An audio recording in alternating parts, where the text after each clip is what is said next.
Hello everyone, in this video we are going to talk about the different types of body motion. Now let's look at the first one here. We have flexion. Flexion is when you perform a motion that actually decreases the angle of a joint, and extension is when you perform a motion that actually increases the angle of a joint. So let's look at an example. Now if you look at my right elbow right now, if you look at my right elbow right now, at this moment, if I bring my forearm up, you have a motion like this. That's decreasing the angle of the elbow joint. In this case, we have a flexion. Now, as we let the forearm down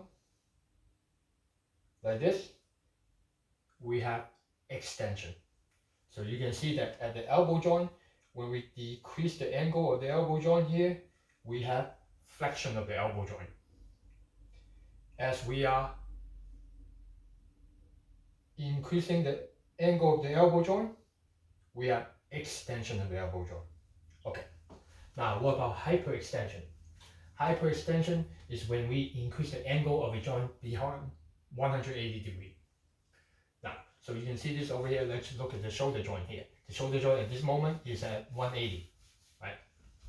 So now, let's do this. So at this moment in the shoulder joint, if we go this way, we are doing flexion of the shoulder joint.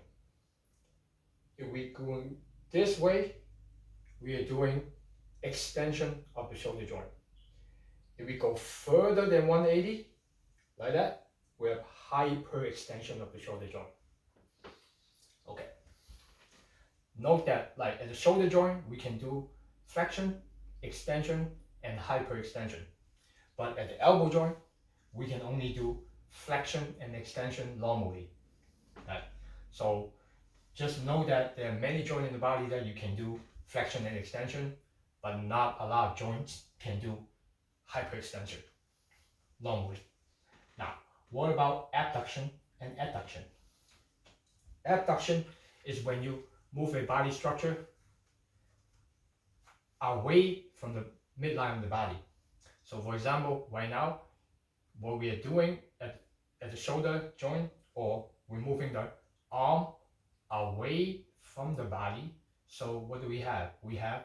That's what we will call abduction. So you see, abduction. What about if you bring the arm toward the body? That would be considered adduction. So again, this is an example. Abduction, adduction. Okay. Now, what about circumduction? Circumduction is a circular motion. That's, for example, if you have the hand, if you have your arm like this, it's kind of like drawing a circle like this. That's considered circumduction. What about lateral rotation and medial rotation? Lateral rotation is when you try to rotate a joint laterally or rotate outward.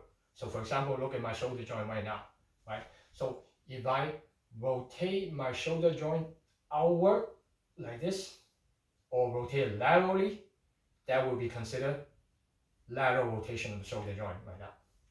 So on the other hand, medial rotation, for example, if we rotate the shoulder joint medially, rotate it medially or rotate inward, that will be considered medial rotation, or you also call that internal rotation.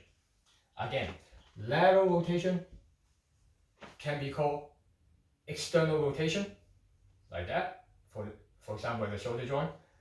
Medial rotation can also be called internal rotation. So you rotate medially or rotate internally at the shoulder joint level. Now, what about supination and pronation? Supination and pronation are special motion that actually happen at the palm. So as we can see over here, we have the palm. If we have the palm rotated facing forward, facing anteriorly, that will be considered supination. Now if we turn the palm, rotate it backward like this, that or rotate the palm facing posteriorly, they will be considered pronation. Now, what about opposition? Opposition are special motion that between the thumb and other fingers and another fingers. So for example, if you look at the thumb right now, thumb touching another fingers, touching other fingers, that will be considered opposition. Now, what about dorsiflexion? Plantar flexion, eversion, and inversion. So you can see that dorsiflexion is when you have your foot, have a foot turning toward the shin. So let's just assuming that my hand is my foot. Now, and my forearm is my shin.